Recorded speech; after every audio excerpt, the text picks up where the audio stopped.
Video, we answer your questions from the previous week from our live videos while we're in lockdown for the coronavirus. What's up, gang? It's Brian B.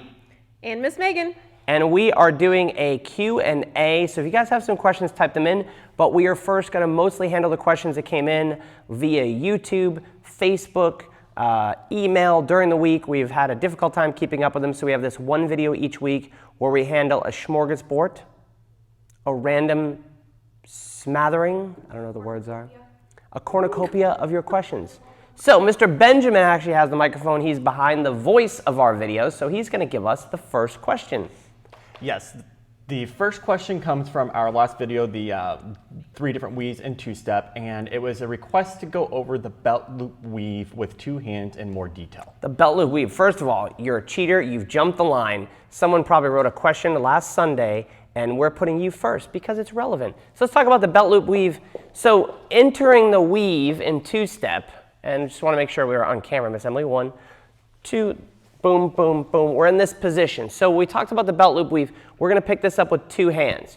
So let's first talk about ignoring the right hand as the leader, right?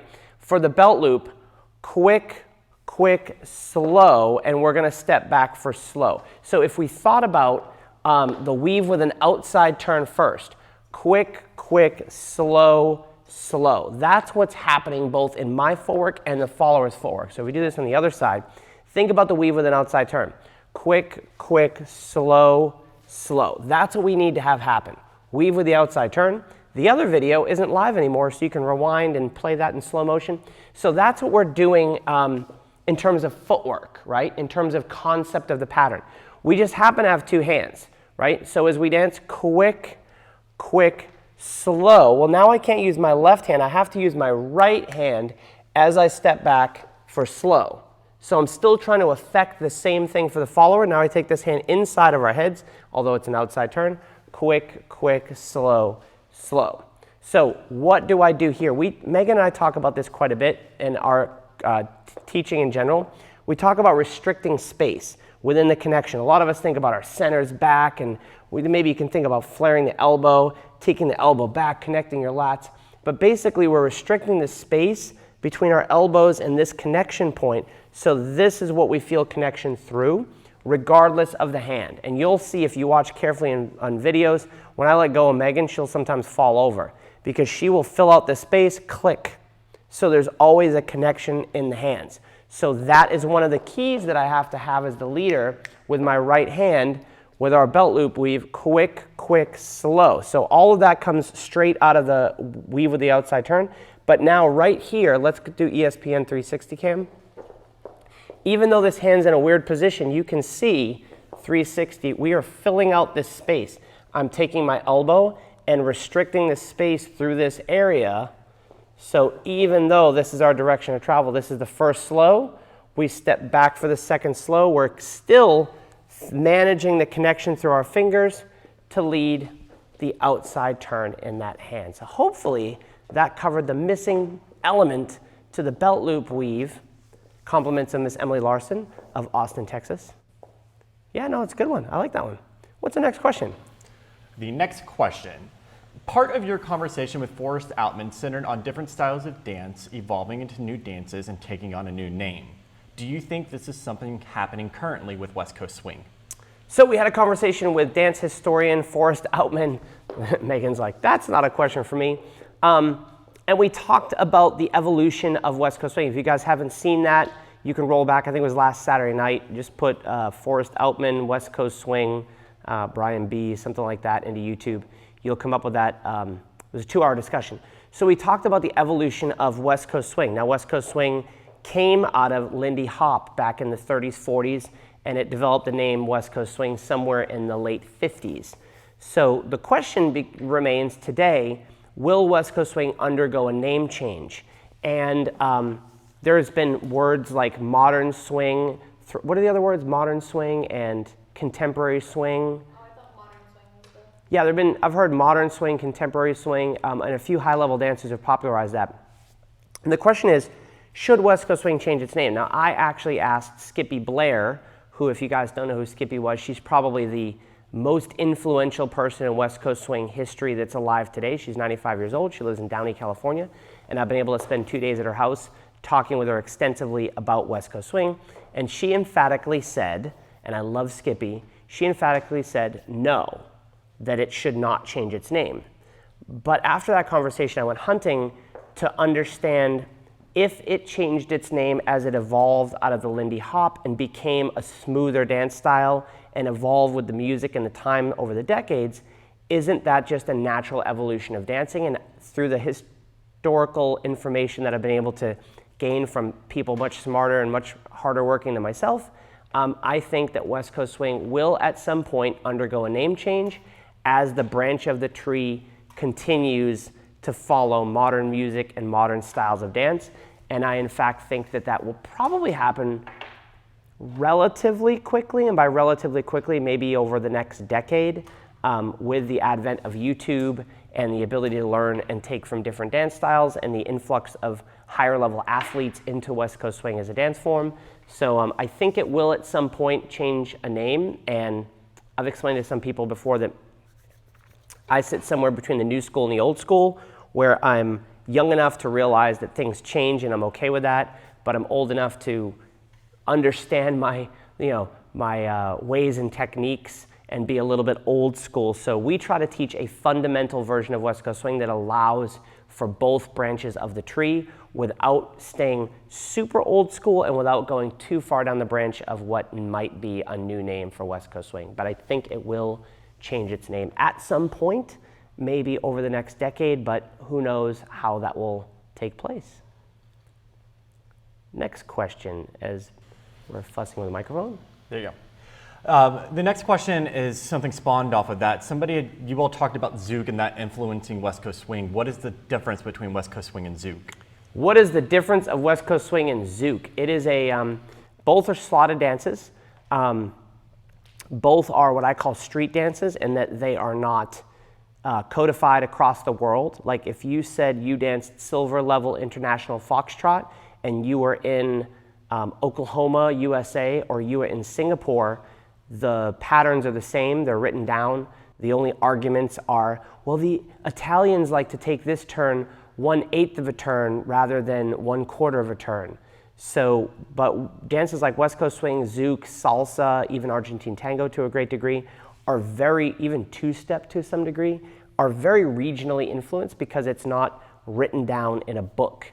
So Zouk is, at some point we'll share some Zouk. I don't feel comfortable in my Zouk anymore. No. We did learn all the Zouk syllabus, but that was like 10 years ago. Yeah, so I've forgotten.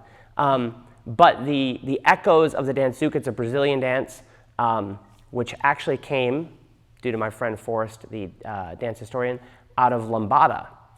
It was an evolution of lambada, the forbidden dance, which I remember from my childhood. These guys are too young to remember that. Some of you guys might remember that. And yeah, but its influence definitely rings in West Coast swing. So if you look up Zouk online, like YouTube Zouk, you will see some of the influences of the shaping to different patterns that you will see quite prevalent in West Coast swing. I first came across it in 2007 or so. 2007. 2007 was my first exposure to it in terms of seeing it on video and watching its influence. But Meg and I were shocked years later when we actually learned the syllabus that some of the cool moves that we were seeing at the highest level of West Coast swing were literally straight out of Cadu and Larissa's Zouk DVDs back in the day. So, can you have that same conversation regarding blues, the difference between West Coast swing and blues? I would love to have the conversation about West Coast swing and blues, but I have no knowledge of blues. At some point we'll get Forrest back on because he will understand much more than I would, but I don't think any of us have much experience in blues other than seeing it and having a dancer come in the studio, but I wish I could. It's a weak point in my history, but I'm catching up. I'm learning quite a bit. And sticking with our dance history, how significant is the influence of shag in West Coast swing currently? I don't have to repeat the question because I can hear you. So in my entrance into West Coast swing in the late 90s, I think shag was probably the dominant influence during my early years, right? The idea of rolling through the feet and footwork being a thing was very shag influenced. So it was actually through my conversation, I keep coming back to Forrest because he added a lot of context around what I had seen going on, but because I hadn't been around before I was around, I didn't understand the progressions. So I realized that I had kind of lived through the shag influence of West Coast swing. So a lot of the footwork stuff you really got from shag, where they do a lot of smaller movements and it's very much about the footwork. Like a dancer like Kyle Redd would be very influenced by shag. His footwork is amazing, and what's going on underneath that is very calm up top, but very developed, and there's a lot of stuff going on underneath. But I think as we sit modern day, that is not the dominant influence. I think Zook is the dominant influence, and now you're getting a lot of contemporary style dancers and some of the top dancers who have incredible, even I'll throw out Ms. Emily behind the camera, people have a wide range of dance background that are super high level dancers and movers, and they're coming into West Coast swing and they're bringing all of that skill set, and it's just really working exponentially, especially with YouTube. That's a good one. Next question. I don't recognize any of the patterns I'm being taught when I watch routines or videos of advanced West Coast swing dancers. I understand they're using a lot of techniques I don't know, but I don't ever seem to see something recognizable like an anchor step. Please help me understand the difference between what I'm doing and what I see when I watch Jordan and Tatiana dance. Do we have, who wrote that? Remind me, is it on there? I can get back to it. Steve? Is it Steve? So I got this question, well, they're figuring out the name on it. So I got this question via email, and I was super intrigued by it. So what I did was, is I immediately, because I've answered this question a bunch of times, probably not quite in depth, and I would love to have an ability to show you a screen, and I did a screen share and talked through a clip. So what I did was, first thing I did is I put Jordan and Tatiana West Coast swing. First thing that popped up was a routine from the US Open, their final routine in 2015. And while watching that routine, I had no argument that it was West Coast swing as we learn it in a group class. There were definitely elements of West Coast swing, but from a choreographical, artistic, high-level performance and competition routine aspect, a lot of what goes on at the highest levels is really pushed off the chart and is really disconnected from what we do in a beginner class and what we're learning as we're going along. That being said, the next thing I clicked on was, let me click on a random Jack and Jill where they've drawn each other and they're dancing just a social dance together. So no routine, no music, no practice. What do these two brilliant top level, maybe the best couple in West Coast swing? And what was funny, and I wish I had the piece of paper, I watched the first 30 seconds of the video, and they started with like starter step, sugar push, inside turn, sugar push, right side pass, sugar tuck. The first 30 seconds of the video were literally straight up basic patterns. I could have danced them right next to them and been in the same positions. The only thing, can I steal you, Miss Megan? The only thing they did differently, I wish I could remember. Did you really? They had they did a starter step, way less thing. The only thing that they did that was kind of off basic was they led something like an inside turn where he stayed ahead. But what they did was, and I say this all the time, you're good, cheers. They danced, they knew their fundamentals, where they were on 2, 4, 6, and 8, that as I stopped the frame every 2 beats or so, you found positions where they were on the wrong foot. Actually, I will steal you, Miss Megan. So if we did a starter step, and an anchor step, and an inside turn, right? Pretty basic stuff. But they played with the footwork to go starter step and anchor step, right? And Megan followed beautifully, because typically in an anchor step, I would be back on my right foot, Megan would be back on her left foot, right? But at the end of the anchor step, they were on the wrong foot. right? Actually, I think Jordan was right here, right? So what ends up happening is we go, hey, that's the end of our anchor step. But we know we have to have this moment of our centers connected away. And they sure as heck know that, right? So anchor step, and then they went 1, 2, 3, and 4, 5, and 6. So what they did was they're so darn good, cheers. They're so darn good at knowing where they need to be at certain times that they can not be there, but still acknowledge the position. So I literally in that 30-second clip, and it took me probably 10 minutes to go through it, they would triple step, anchor step. Cool, and Tatiana would go triple step, and then she would do some like little thing, anchor step, and not be back on the left foot. But she would stretch back on the 1, right? Acknowledging the anchor position, right? Then she would go and 2, acknowledging where she needs to be on the 2.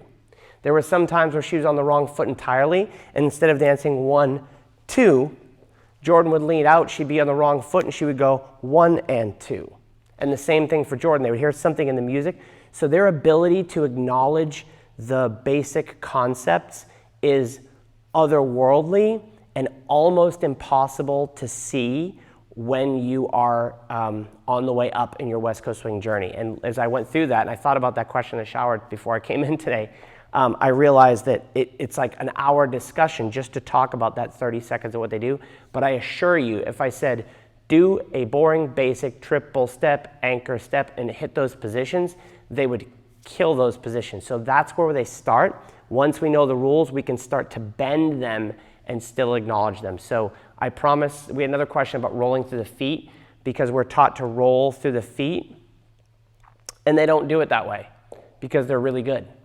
And so they roll through the foot in a way that doesn't look like the way we do it as we're learning to master it. So it was Scott Rhodes. Scott, I'm with you, Scott. So Scott got that video replay, and I don't know if it was the best one, but it would literally take an hour to go through 30 seconds of their dancing to try to show side by side all the positions. So I assure you that they're using the concepts. They're just stretching them in such a way that we don't understand them anymore.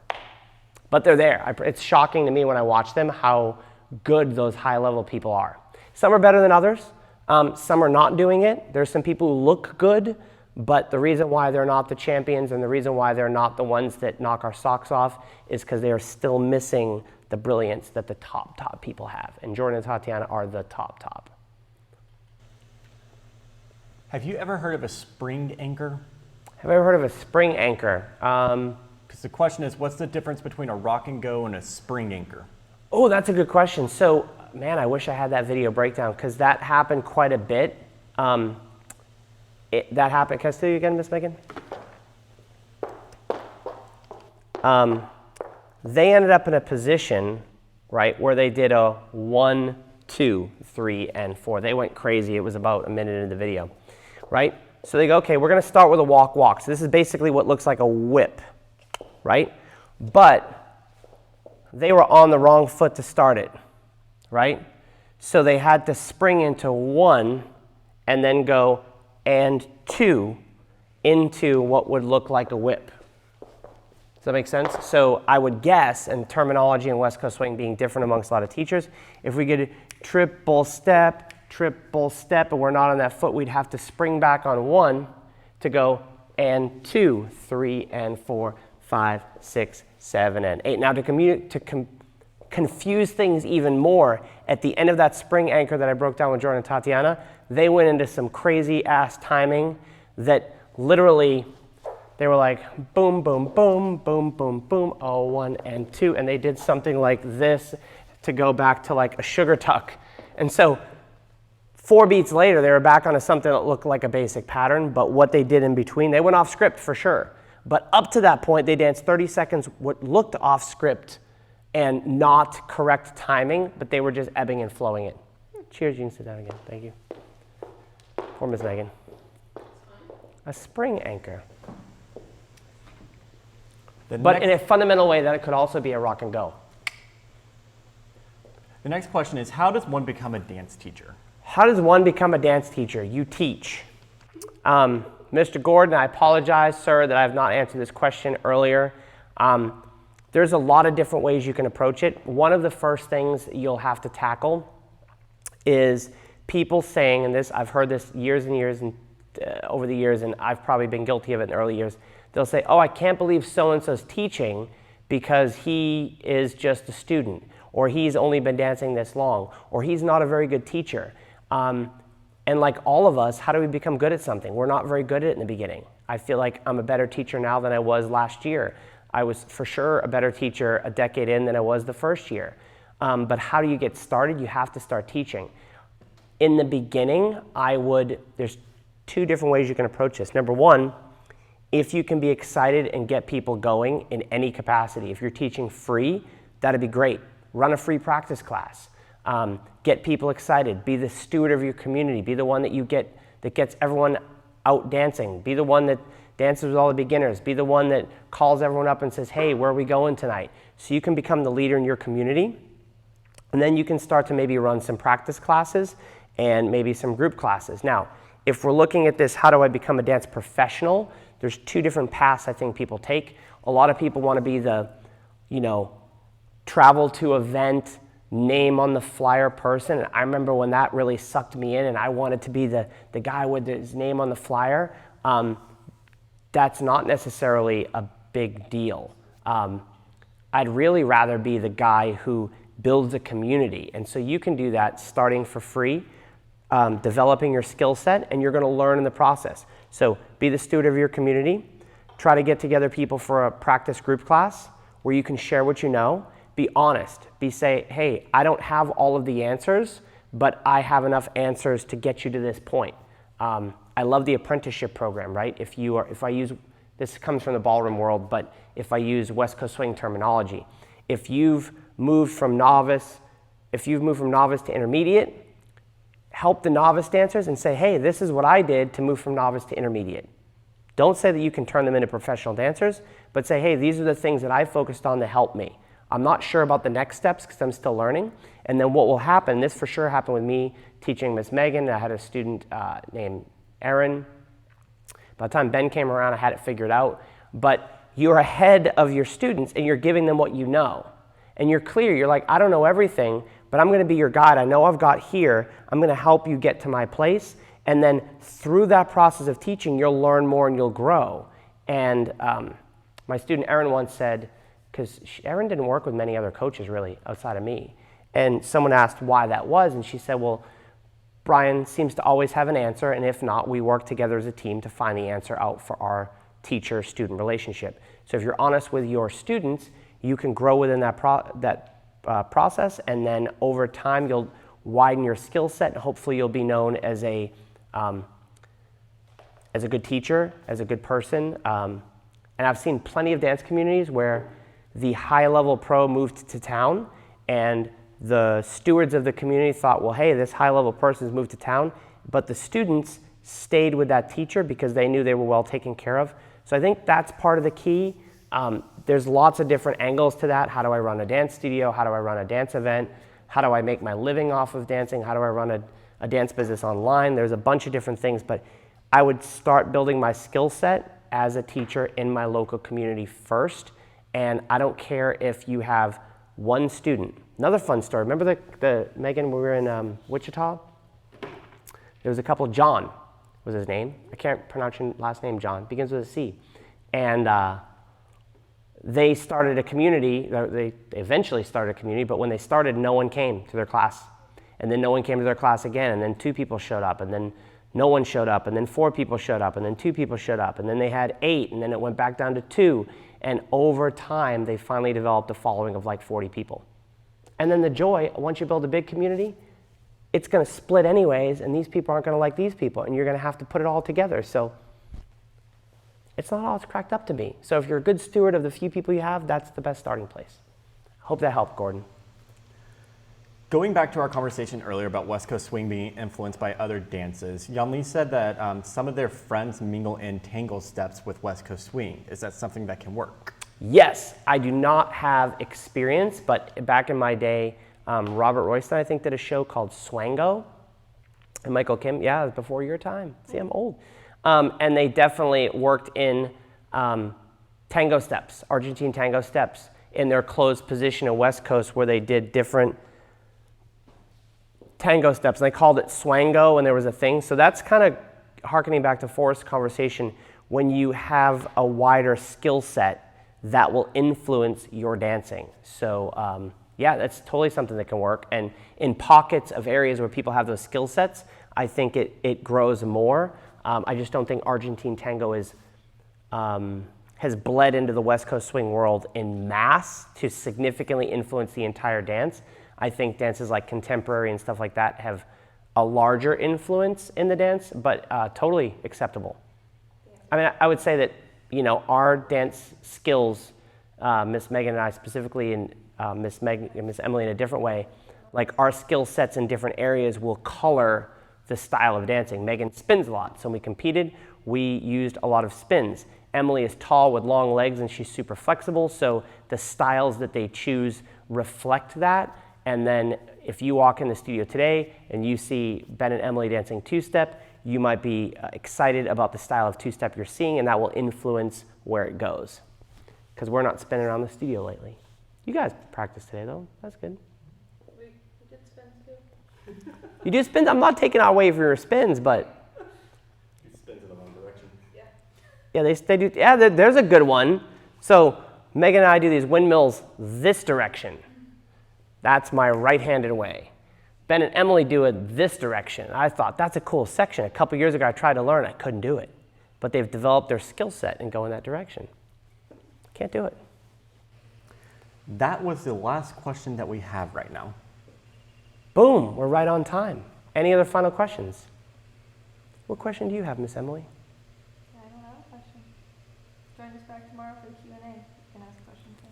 Join us back tomorrow for the Q&A tomorrow. What else? What's the class right before the Q&A? Body rolls. Body rolls. Are you guys doing it? No, you are too. I am too. Three of us. I told you the image is the three. My body doesn't roll the same Your way. butt and our faces. Yeah, sorry, I couldn't get along. Watch some old video of myself. I used to move good back in the day. Dated costumes and the like. All right, cool gangs. We're on time. Thanks for hanging out with us. We'll see you again tomorrow night.